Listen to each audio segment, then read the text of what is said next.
Okay, I see it. All right. So, hello, Jacob. Hi. What is? How are you doing today? I'm good. How are you? I'm doing good. So, what has brought you into the office today? I'm just having a lot of trouble. I got put into this advanced English class. I'm a sophomore. Everybody in there are juniors, and I'm just having a really hard time fitting in and making any connections.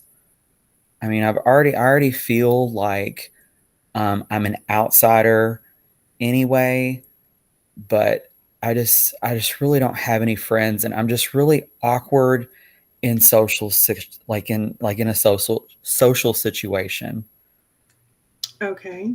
I can understand that. Those are very valid feelings, especially when you get put in with older students. Um,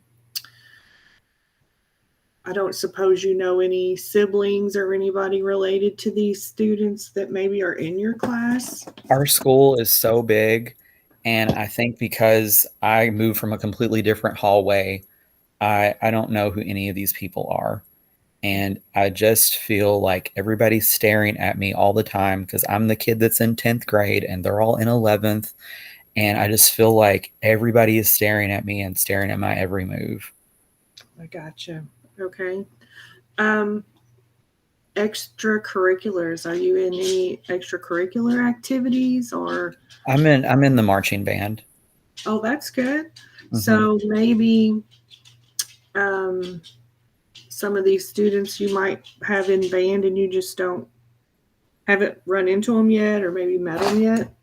I mean, I think there's like one girl and one guy, and they're both in band, but I don't really know them that well. I gotcha. Okay. Um I can understand how this situation can make you uncomfortable. Um I guess we can talk to the teacher, maybe see if they can do some group assignments that might help you, especially since you're coming in late. I know at the beginning of the year, usually teachers do group assignments or the getting to know you things. Maybe they can come up with a small assignment just to help you get to know some people or help them get to know you, and let them know how you're feeling about the class so that you're not as uncomfortable in there. Yeah, I really like that. I think letting Miss Smith know will help a lot. I hope. Yes, and then she can find students that she might feel, might she might know the students a little better. They've been in the class longer. It might feel the same way you do or did when they first came in. That may be able to talk to you and help you um, get over that just being new to the class until you get more comfortable when you start to know students. Awesome. Yeah, I like that. Okay. And then if you still feel like you're uncomfortable, we can work with coming up with some more ideas on how you might get along or get to know students better. Yeah, I think I just have a lot of anxiety and I get really nervous around new people.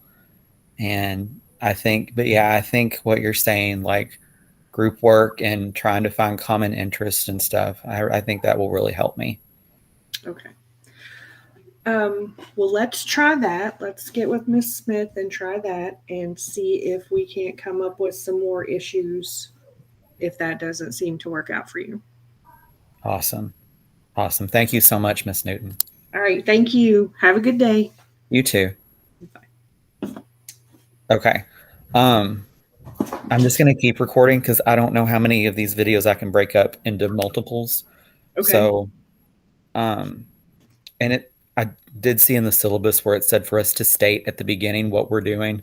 So so Dr. Davis, we're both doing person centered. Um, that's the one that we both lined up with. So that was Sandra playing the counselor, and I was playing a 10th grader, and she was using person centered on me. So now we're going to do the same thing, but I'm going to be the counselor, and she is going to be the student. Okay. Do you go by Sandra or Sandy? Sandy. Sandy Okay. is what I go by. That's Okay. fine. All right. Hi, Sandy. I'm Mr. Gallagher. What can I do for you today? I have been having some issues, like I'm having anxiety. I'm getting ready to fill out college applications, and there are so much paperwork, and the FAFSA is confusing, and I just don't know what to do. All of it, when we get all this paperwork, I just start to get scared about going to college. Okay. All right. So, what we need to do here, and I know it's overwhelming, I've been there.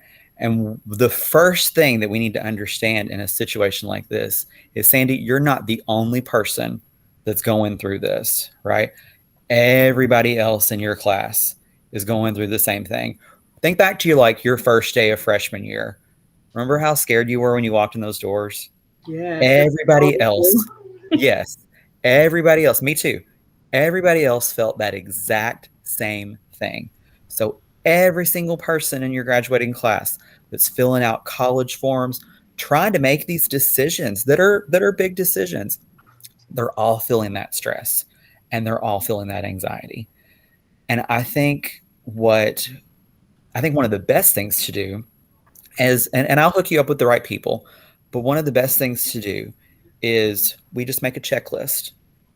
We sit down and we make a checklist on everything that needs to be done. Nothing that's too overwhelming, one thing at a time. Okay. I find it best for me anyway, if I've got a big task to do, I just mark it down and I compartmentalize it. I put this here, and this here. And as I go, I check it off because giving that check mark, that gives us that gratification like, yes, I did something. And that's a big deal. Even if it was just filling out the first page of the FAFSA, you did something and you're not scared of it anymore. Right. Yes, So, and we have lots of people. We have lots of people in this building, school counselors, like me, school counselors and college career readiness folks, that's their job. Their job is to help you fill out your college application. Their job is to help you and your parent or guardian understand what financial aid is in the FAFSA, where to go to fill it out. And there's all sorts of different workshops for that too. And I'll make sure that you get a list of those as well. All right. But I think that that's super important when you have a big project or when you have anything like that to do. It's important just to write everything down, make a list, and check everything off one at a time. And I'm not saying you got to do everything at once. Do one thing a day, do two things a day, and you'll find yourself much less overwhelmed and anxious with it, right? Do you think that that's something that would work for you? yes. Some of my Did they go teachers upstairs? do Yeah, that. they're upstairs. I'll go upstairs. I'm so sorry I got interrupted. That's okay. But do you think, Sandy, that that's something that would work for you? Absolutely. I think that's a good idea. Some of my teachers do that for me when we do projects. I'll make a list. I didn't even think of that. Yeah, and that's something that you can use in every aspect when you get to college. Because I'm going to tell you, when you get to college, and especially grad school, when you get to college, they will some classes will give you everything at once, and it can be overwhelming, especially if you've got 3 or 4 classes at a time. Get yourself a planner, mark down all the due dates, all the assignments. Excuse me, all the due dates and all the assignments, and just check them off as you go. Checking off gives you that gratification. It lessens that anxiety and the overwhelming feeling that you're having. That's what that's going to do. And just know, anytime that you're feeling like I've got too much to do, or even if you just need help figuring out what to compartmentalize where, my door is always open. You're more than welcome to come knock on Mr. G's door and figure out what's going on. And I will help you put those in the spots where they need to go. Okay. Thank you so much. I You're appreciate welcome. you. You're welcome. You have a good day, Sandy. Thank you. Bye. All right, I'm going to